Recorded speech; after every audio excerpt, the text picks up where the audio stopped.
Hi everyone, I'm Shane Bilowitz and welcome to my YouTube channel. Here's a fancy new intro.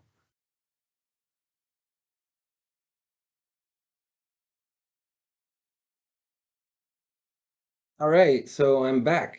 Uh, I'm here making another video, I suppose. Well, um, I had written a really long video about logical fallacies, and I started recording it, and it just was really not turning out the way I wanted it to. It turned out to be this another long, boring list of fallacies you could just look up online without really any relation to anything important or relevant. So I'm rewriting it and I'm gonna hopefully release it sometime soon, hopefully within the next week or two.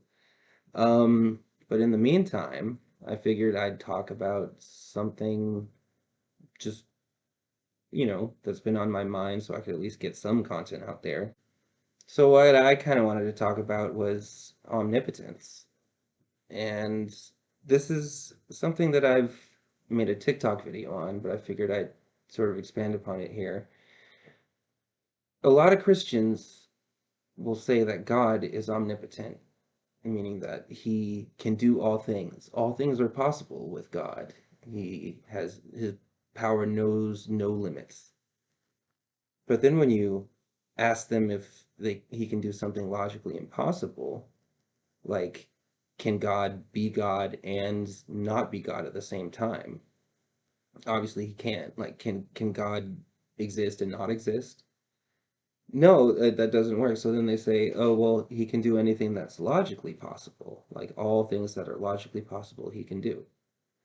But um, it's not logically impossible to lie, right? People lie all the time. There's no logical contradiction there.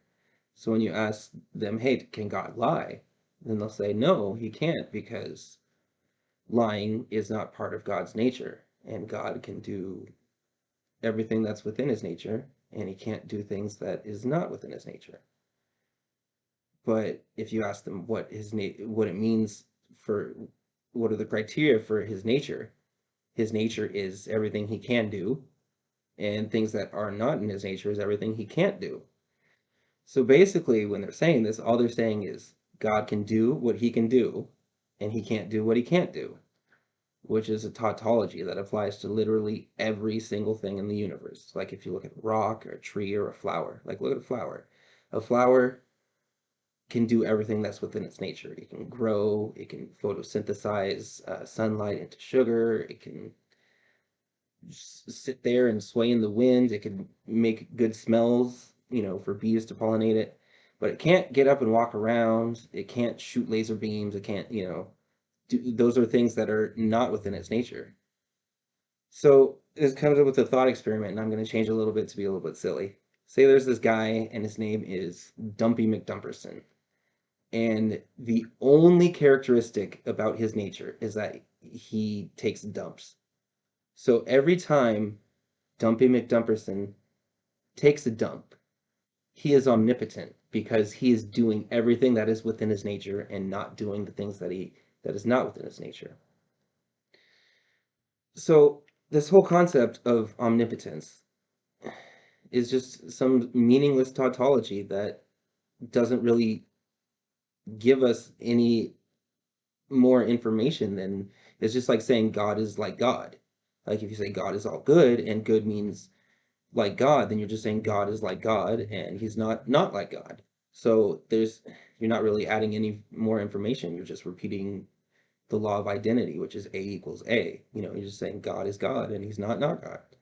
And he can do what he can do and he can't do what he can't. So it just the whole concept seems kind of incoherent to me.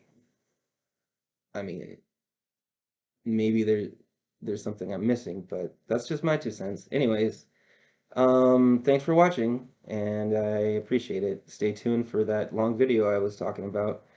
Don't forget to like and subscribe and all that stuff you're supposed to say at the end of your YouTube videos. All right, take care. Bye.